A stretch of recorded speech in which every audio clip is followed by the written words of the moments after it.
हिंदू नववर्ष को मनाने के लिए जगत गुरु रामानुजाचार्य स्वामी राजनारायणाचार्य ने लोगों को संदेश दिया और बताया कि कैसे रामनवमी का ये नव वर्ष मनाया जाता है और लोगों को जागरूक करते हुए उत्तर प्रदेश सरकार और देश के प्रधानमंत्री से एक संदेश जारी किया, जिससे लोगों को कल्याण हो सके और समाज हित में एक अलग संदेश देने का भी काम किया। बालाजी मंदिर के स्वामी राजनारायणाचार्य ने, सुने उनका क्या कहना है। वर्ष है यह किसी जाति विशेष का, धर्म विशेष का, मजहब विशेष का नव वर्ष नहीं है, क्योंकि अभी श्वेत वाराह कल्प चल रहा है। आज ही के दिन चैत्र शुक्ल प्रतिपदा को ही यह कल्प प्रारंभ हुआ था, इसलिए इसे कल्पादि कहते हैं। सृष्टि मनुष्य की आज ही के दिन से प्रारंभ हुई थी, इसलिए इसको युगाब्द कहते हैं। उसी प्रकार से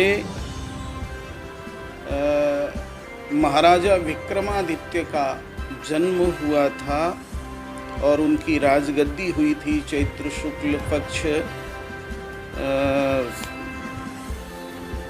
प्रतिपदा से, इसलिए यह विक्रम संवत है। विक्रम संवत 2079 है। तो जब यह संवत प्रारंभ हुआ उस समय भारत में कोई मजहब न शक थे, न हूण थे, न परबर थे, न खस थे, न यवन थे, सभी हिंदू थे, इसलिए इसे हिंदू नव वर्ष भी कहा जाता है। किंतु भारत में जितने भी रहने वाले लोग हैं उनका ये नव वर्ष है। इस नव वर्ष की मंगलमय बधाई आपके चैनल के माध्यम से संपूर्ण विश्व को मैं दे रहा हूँ। आपने कहा कि कुछ संदेश दीजिए, तो हमारा ये संदेश है कि इस समय जो प्रमुख दो चीज़ें हैं, पहली तो है शिक्षा और दूसरी है चिकित्सा। शिक्षा का भी व्यवसायीकरण होते जा रहा है। जितने भी ये स्कूल कॉलेज खुल रहे हैं प्राइवेट, वो पूरी तरह से व्यावसायिक हैं। अच्छा, अब कोई कहे कि भाई हम तो विवश होकर के प्राइवेट कॉलेज में स्कूल में जाते हैं, तो सरकारी जो स्कूल हैं उनकी स्थिति बदतर से बदतर है, जहाँ पर पढ़ करके कुछ किया नहीं जा सकता है।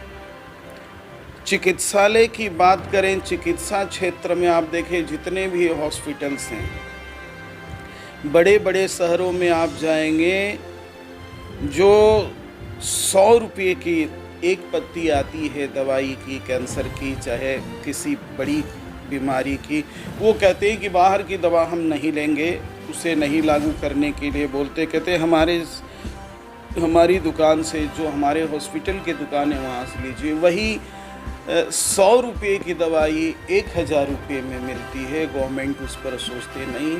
अभी कोरोना वायरस आया था, इन लोगों ने कितना लूटा, कितना बर्बाद किया, इस संदर्भ में सरकार का ध्यान नहीं जा रहा है।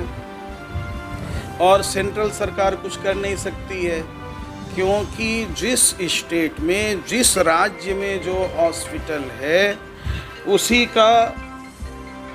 उसी सरकार की महत्ता है, उसी सरकार का अनुशासन है, वही सरकार कुछ कर सकती है।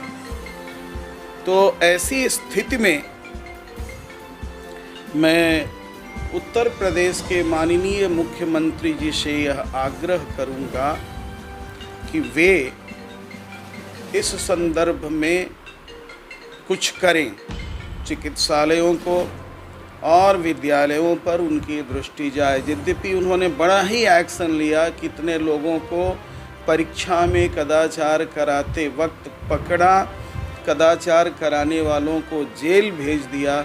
इससे भी बढ़िया काम ये होता कि जिस विद्यालय में कदाचार हो रहा है, चीट चोरी हो रही है, और वह पकड़ में आ गया, तो उसकी मान्यता, परीक्षा देने की मान्यता को 3 वर्षों के लिए बंद कर देना।